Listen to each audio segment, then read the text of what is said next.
Welcome to the Government Committee. On Wednesday, the Government, Military, and Veterans Affairs Committee held a hearing on 3 proposed bills aimed at what supporters say would ensure election integrity. Senator Rick Holdcroft's proposal would require all official ballots to have serialized numbers that only humans can read. These serial numbers would be unique to each voter and allow the voter to verify their own individual ballot and vote. It would also require every polling place to have video surveillance from the time a ballot is handed to the voter to when it's sealed in an appropriate storage box.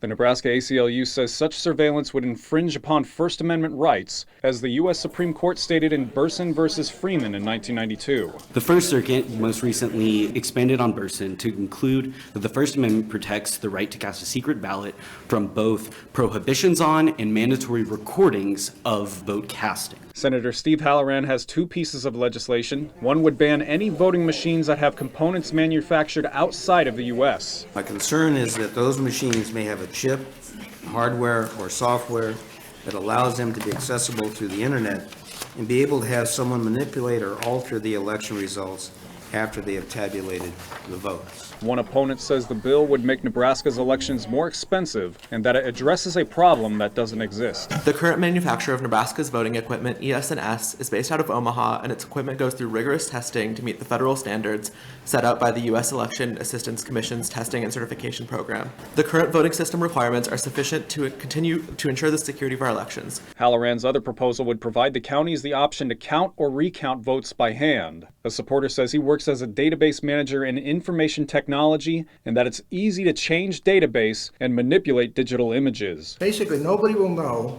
if our elections really reflect the will of the voters until we can do a hand count, touch these ballots, look at them, make sure they match what the reported are. But the League of Women Voters says hand counting isn't as accurate as using optical scanners. Therefore, hand counting should be only part of ballot counting and not replace the optical scanners. The committee must decide on the bills before they can advance to the floor. Reporting for Fox 42, I'm Joe Harris.